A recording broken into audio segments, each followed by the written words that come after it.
Okay, today, boys, we're going to look at the context behind the novel Holes.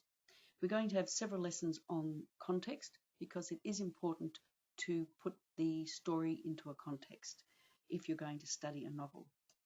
So this is our first lesson. It's actually lesson 3 where we've studied the class text. Okay, so the first thing is you have to understand what the context of a text is, and it's more than just knowing about the setting and the time. Context concerns background, environment, setting, framework, and surroundings of events and occurrences.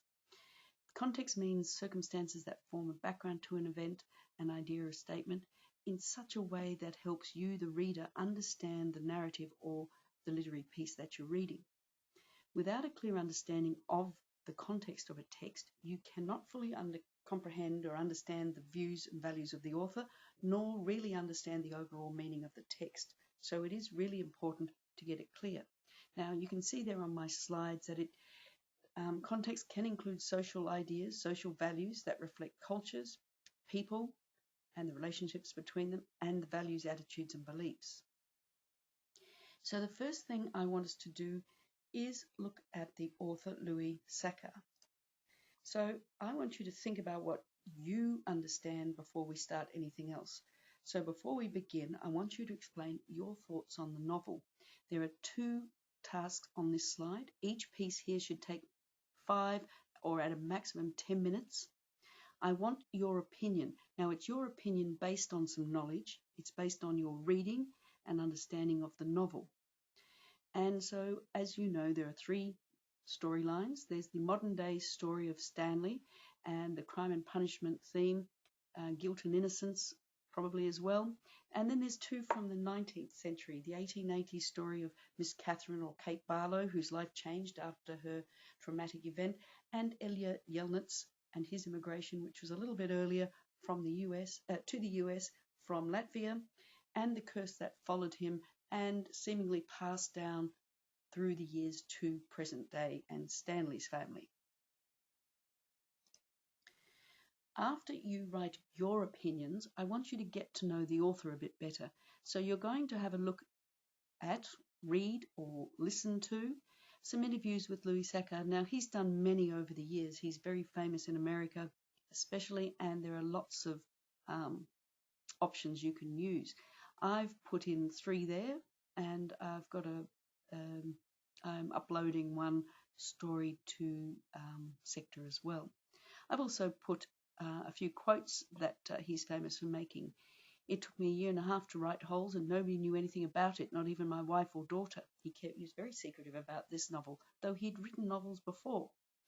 And then his other quote that I put in there, I want kids to think that reading can be just as much fun and more so than TV and video games or whatever else they do.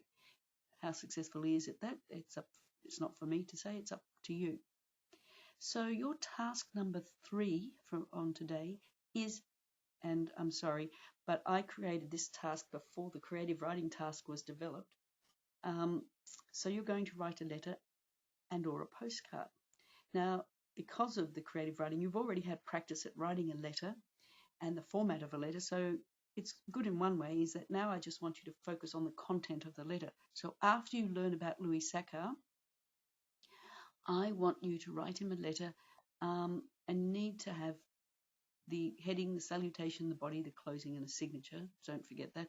But I want your letter to include references to the novel and your understanding of it. And you might ask him some questions. So I've got a few things to guide you. What you enjoyed in the book, what you found difficult, didn't like, understand, putting it constructively. What were the things that you would like him to explain or clarify for you? And did you want to talk about any of the way his writing techniques, the way he wrote his ideas, thoughts, why he used flashbacks, whatever. So you can use a letter generator for this, or you can write a postcard from Stanley Yelnats to the author Louis Sachar. So Stanley writing to the author of the story. What sort of things would he put into that postcard? So again, you should have a pretty good idea about how to put together a letter. Okay. So going back to context, some facts about Holes. The tense, It often alternates between the present tense to flashbacks or past tense in Stanley's own life. So you see a little bit about not too long ago, but several months before, the life of Kate Barlow, which was almost 100 years before, or the life of Stanley's great-great-grandfather, which, if you work it out, is probably maybe closer to 140 years before. There's also the setting. Most of the story takes place at the end of the 20th century, the 1990s, but the flashbacks. And then the setting place, which is Green Lake in Texas. Now, that was fictional, but when he thinks about it, Louis Sachar, in stuff that I read, got his ideas from the time he lived in Texas, and he knew about some of the places that kind of resemble Camp Green Lake or Green Lake.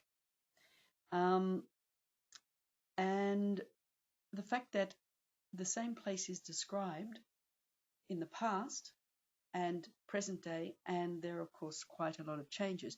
And you also get flashbacks to Latvia as well. Now, yes, so just one more thing probably about place that you need to pay attention to is that the current place, Green Lake, is harsh and bleak and uninhabitable and a wasteland. And that pervades the boy's life in the 20th century. And in the past, it was a wonderful, almost idyllic place to be. But the past residents performed certain fairly unforgiving actions or unforgivable actions, and things changed. So retribution, maybe, who knows? Okay, so the next thing is we're going to look at the whole literary device called a flashback. Now, what I'm going to get you to do is define flashback in your own words, and then you're going to demonstrate how you've understood flashback to be by identifying some scenes where flashback has been used. I've given you a definition there, or a basic outline of what a flashback is. You can read it, but I suppose I can do that too. A flashback is a literary device used to show the audience something that has occurred before the main storyline. It is often used to help a reader better understand what is happening now, or to make us think differently about why or the motivations for events and decisions that are occurring. Whenever the story stops in the present-day story and goes back into a moment from the past, that is called a flashback, and it's done in movies more often than even written texts. So Louis Sachar used flashbacks, particularly, for instance, when he talked about the plot line for Kate Barlow. So I've written up an example there of something that you're going to do in the next slide or so. But one example of a flashback was you read about the origins of the curse back on page 31. And you're reading about a time when Stanley's great-great-grandfather was a boy. Madame Zeroni warned him that if he failed to do this, he and his descendants would be doomed for all eternity. Now, that is in the flashback.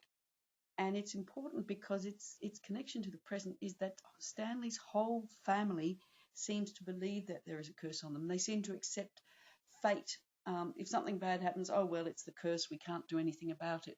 So it explains why they didn't fight more when Stanley was accused of stealing those sneakers when he actually was innocent. They didn't put up any fight at all. That is an example of how you might write about a flashback that in the next task. Now here's another example about how people responded to showing flashbacks and their connection to the present. This was done as a comic strip or a cartoon strip. So you've got the flashback talking about the importance of selling onions. Sam made his living by selling onions. He grew them in a special spot to the people of Camp Green Lake. And then the connection to the present is that when Stanley and Zero are on God's thumb, they are starving, they are dehydrated, but they survive by miraculously discovering the wild onions. They stumble upon them and eat them. And of course, it also helps because Sam says all the way along that it will protect you from poisons. And of course, when the boys come back into camp, they are not bitten by the lizards, even though the lizards are sitting on them. So there's the connection to the present. So what are you going to do? Here it is. You need to define flashback, so you need to make your own definition of a flashback in using your own words. And then you are going to find 2 flashback sequences in wholes. And I want you to explain why you've chosen them and how they are used in telling the story. How do they connect to the story set in the present day? So you'll need to write down the page number. You'll need to quote a little bit of the text and explain why or how that flashback has been used. You only need to write a short paragraph for each of your 2 examples. Now, that's a very basic example that I put in here, but that's the sort of thing I want you to write. So page number, a little bit of a quote, and how the past connects with the present. This would need to have, if you want to do something like this, I don't mind, but it would need to have a little bit more like the page number that you're referring to. And then one more thing is I want you to think about the characters, both the characters past and present in the novel. Get rid of that. And I want you to try and answer the following question. So explain what you think the characters are trying to achieve in the novel wholes. So what do you think their motivations are? Why do you think they do what they do? You have to pick a minimum of 2 characters to write about, a maximum of 5. Now, make some inferences about your chosen character based on what you've read or understood. But again, it's your opinion. Now, both of these, task 1.4 and task 1.5, could be done in terms of a table. You could set it up however you like. But one thing now is we are talking about our last assessment task for the term, and I have pretty sure that you need to really, one of the options is understanding characters. So do make sure you get your head around characters. So don't think that this is not important, because all of the things that I'm getting you to do are things that may be written about when we come to our final assessment task. So again, I've put a little bit about flashback there. And then finally, today, you're going to, again, do a reflection. So you're going to choose these, write them in your OneNote page, and then copy and paste them onto the forum. So this is all lesson 3, which is the first part of context. Once you've finished all of these, you've finished today's work. So if you finish it early, you can use that time to do a bit more work on something else, or just sit back and relax a bit. Now, we are going to get to see each other again before the end of term, but until then, please make sure you keep up the communication via the forum. Okay, boys,